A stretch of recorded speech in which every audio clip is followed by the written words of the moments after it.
Welcome to the Deep Dive. We're here to help you cut through the noise and get to the core insights so you can stay truly informed. Today, we're digging into a retail space that honestly a lot of people might overlook or maybe misunderstand. Discount retail. Yeah, what we often still call dollar stores. Well, in 2025, they're evolving fast. They're growing, thriving actually, in ways that might surprise you. So our mission today is to unpack the latest performance of one of the biggest players, Dollar General. We've gone through their second quarter 2025 earnings call, the financial reports, all that dense stuff. And we're pulling out the key strategies, what's driving their success? How are they adapting to consumer behavior and maybe even shaping it? And that's across all income levels. We want to find those nuggets of knowledge that really help you understand this pretty impactful company. The headlines give you a hint. Dollar General beat expectations. Strong sales, better profits, big expansion plans. They're grabbing market share, not just in essentials, but in those discretionary items too. So what are the specific tactics? We're talking store remodels, digital delivery. How are they keeping that value and convenience promise so sharp? Okay, let's unpack this. It really is a fascinating picture when you get into the details. Looking at Q2 2025, the performance just jumps out. Net sales for the quarter, up 5.1%, hitting $10.7 billion. That's up from $10.2 billion last year. $10.7 billion? Wow, that's a pretty solid increase. And it's not just because they opened more stores. The performance from their existing mature stores was strong too. Right, that's key. So it's not just expansion, it's also efficiency and appeal in the stores they already have. What about same-store sales? Same-store sales climbed 2.8%. And for a retailer this size, that's quite substantial. Okay, 2.8%. How did that break down? Was it more people coming in or people buying more stuff? It was actually a mix. About 1.5% of that came from increased customer traffic, more people walking through the door.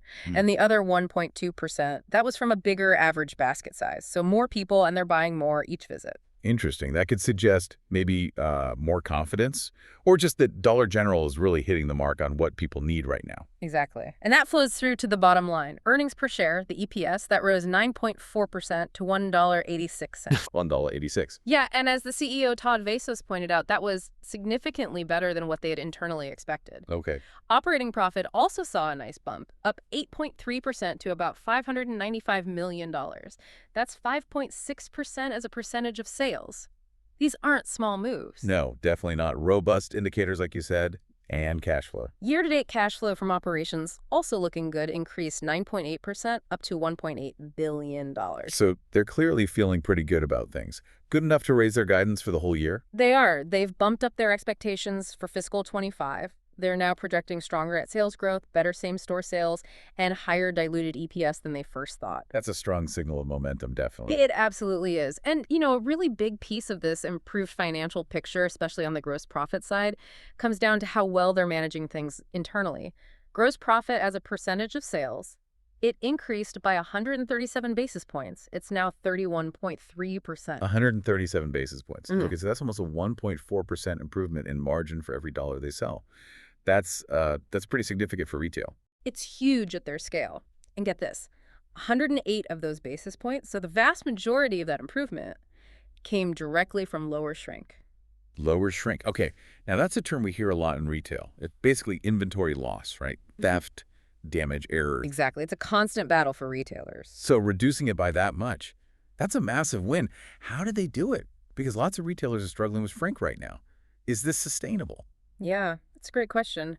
Their approach seems pretty systemic, which suggests it is sustainable. It's not just one thing. They're using tech, like self-checkout enhancements, but also tightening up operational controls in the stores. Smarter inventory management plays a role too, like SKU rationalization, basically optimizing what they stock to cut down on waste or potential loss. Makes sense. Fewer slow-moving items means less opportunity for things to go wrong. Right. And they've also focused on employee engagement, using incentives, and even specific store layouts for high-risk items, sometimes called high-shrink planograms. Ah, okay. So arranging things differently to deter theft. Precisely. It's really about getting back to operational basics and maintaining strong controls, not just quick fixes. And you also mentioned lower inventory damages help the gross margin too. Is that part of the same effort? Very much so. Things like better inventory management and SKU rationalization help reduce damages, just like they reduce shrink. They're also focusing on better product rotation, making sure things don't expire, and allocating inventory more precisely. Plus, the investments they're making in store remodels, fixing things like coolers, that helps prevent damage too. Got it. So these internal improvements, shrink, and damages are expected to drive their long-term profit goals. Yeah, they see these areas contributing significantly to their target operating margin of 6–7%. Shrink alone could add more than 80 basis points towards that goal eventually. Okay, so gross profit looks good. But what about expenses? SG&A selling, general and administrative costs that actually went up as a percentage of sales. It did, up 121 basis points to 25.8%. So what's pushing that higher? The main drivers were incentive compensation, basically paying bonuses because performance was better than expected. Okay, sort of a good problem to have, maybe. In a way, yes. That's expected to be about a $200 million headwind for the whole year. Also, repairs and maintenance costs were up. Right, R&M. Some of it's seasonal pressure, but it's also related to finishing up those big remodel programs, Project Elevate and Renovate. Yeah. There are costs involved in getting those done. Right, so even though sales are up, expenses grew a bit faster this quarter. That's deleverage, right? Correct, SG&A deleverage. But they view a lot of these as sort of catch-up expenses. The goal is to get back to a more normal expense level next year. They're really focused on simplifying work in the stores and finding efficiencies to fight that deleverage going forward. Okay, let's shift from operations to the customer. This is where I thought things got really interesting in the report. Yeah. We always think of Dollar General and, the value-seeking consumer, but they're seeing growth across all income brackets. Yes, this is maybe one of the most telling points. It's not just their traditional lower income base anymore. They're attracting everyone, from the most budget conscious folks right up to more affluent families who are deliberately trading down, looking for better value. So value isn't niche anymore, it's mainstream. Exactly. It signals a real shift in how everyone is thinking about spending. Even higher earners are adjusting. It really reflects the current economic climate. But is there a risk there? If they court higher income shoppers too much, could they lose touch with their core lower income customers? Or maybe dilute their brand? That's always a consideration, but their strategy seems designed to avoid that. The CEO is clear. They're committed to everyday low prices. They aim to be, on average, just 3 to 4 percentage points away from mass retailers on price. Okay. And crucially, they still have a huge selection, over 2,000 items priced at or below $1. That keeps the focus squarely on providing essentials for their core base. That makes sense. So it's about expanding appeal without abandoning the foundation. How does that value focus show up in specific results? Well, look at their Value Valley section. That's an area in the store with over 500 rotating items all priced at $1. Right. That section actually saw same-store sales growth more than twice the rate of the whole company average. Wow. So that dollar price point is still incredibly powerful. Absolutely. It shows their holistic approach to value is working, especially now with things like tariffs potentially pushing some other prices up. It's about affordable essentials and that fun treasure hunt find. Speaking of their core customer and economic pressures, there was some mention of potential legislative changes, the One Big Beautiful Bill Act or OBBBA proposals. Yeah. How does Dollar General see that affecting their shoppers? They seem pretty sanguine about it, actually. They've factored what they know into their outlook. Their take is that the OBBBA proposals, things like no tax on tips, no tax on overtime, changes to Social Security taxes, maybe child tax credits, will likely be a net positive, a tailwind for their core customers' wallet. Interesting. Even if the money doesn't show up until tax time. Yeah, they still see it as beneficial overall. And on the flip side, potential SNAP work requirements.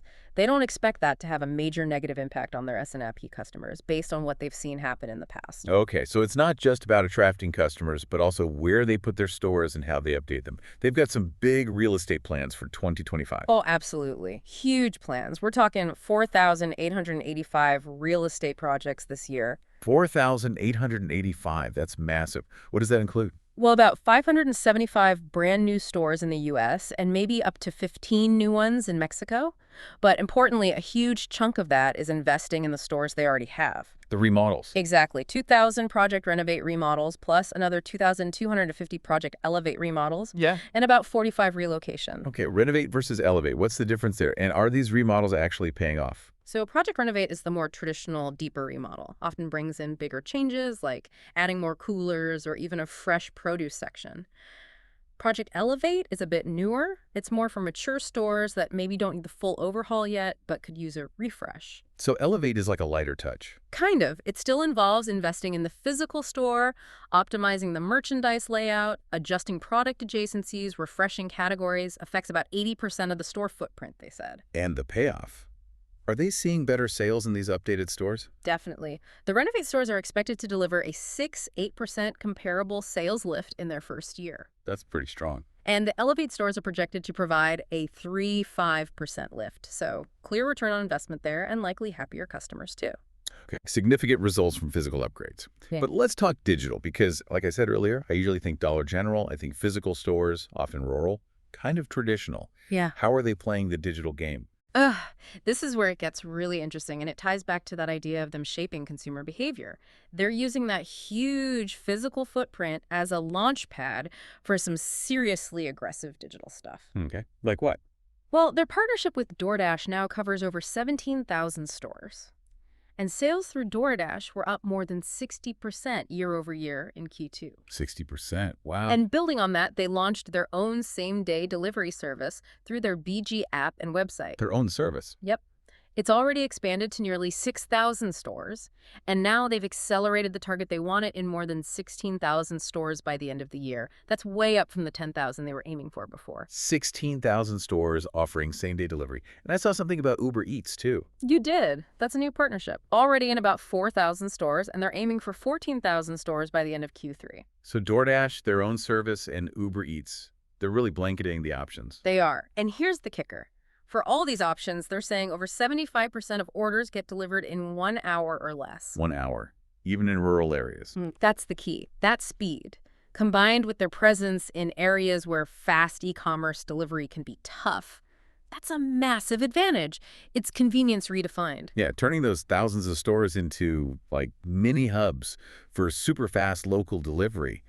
That's a potential game changer for people in those communities. Absolutely. Are they using digital to learn more about these customers, too? For sure. The DG Media Network is central to that. It lets them personalize offers for their, frankly, unique customer base, and it gives their advertising partners a way to reach those customers effectively. Right, because reaching rural consumers can be tricky for advertisers on other platforms. Exactly. So that media network is seeing big growth because partners see the value in accessing Dollar General's specific customer data, especially in those harder-to-reach places.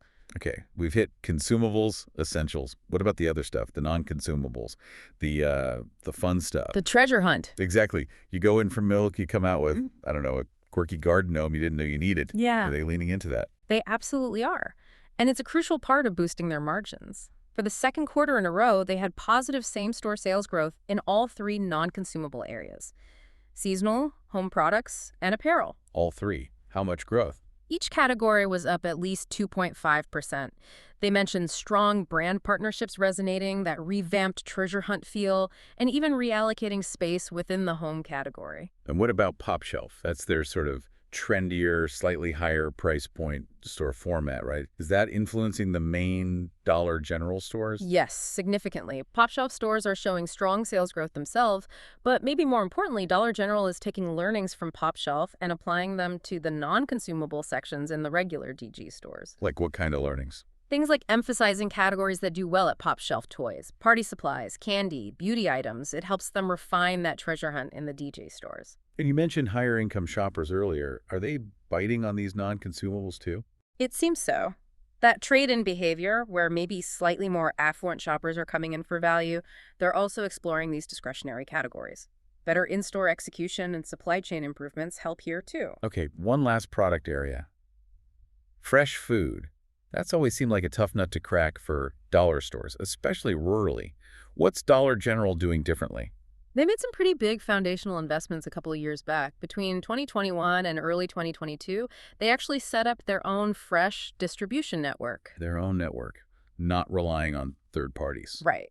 That gives them much better control over getting fresh products to stores reliably and, well, fresh. Okay, that makes a difference. So how widespread is fresh food now? They have produce in over 7,000 stores now, and fresh meat in thousands as well. It's a core part of their DG Market store concept, but they're also adding it to regular Dollar General stores where it makes sense, especially in rural spots. And, crucially, Yeah.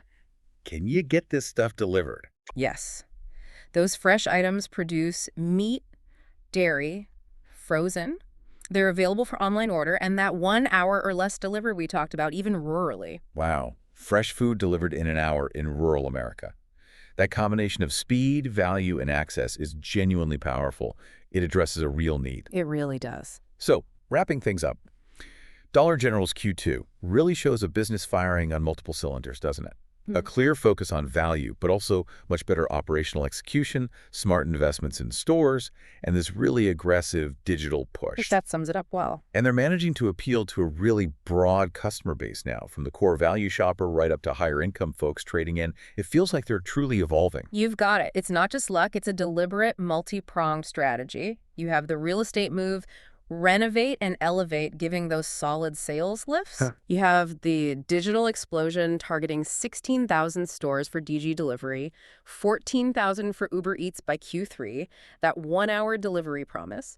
Then there's the non-consumable success, that treasure hunt boosted by learnings from Pop Shelf, and underpinning a lot of the profit improvement, that really impressive reduction in shrink. When you put it all together, you start thinking beyond just the retail numbers. Think about the impact on communities.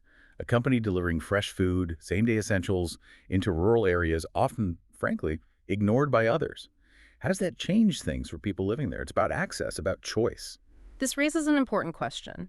If Dollar General keeps pushing this model, leveraging its huge number of stores for rapid, affordable digital delivery, especially for necessities and fresh food in underserved areas, what's the long-term impact on how we even define convenience, on local economies? And what about the challenge to bigger e-commerce players who find that last-mile delivery so difficult and expensive in these exact same regions? Definitely something to think about. Well, that's all the time we have for this deep dive into Dollar General's really strong quarter. We hope these insights help you make sense of what's happening in retail today. Thanks for joining us, and we encourage you to keep exploring these themes.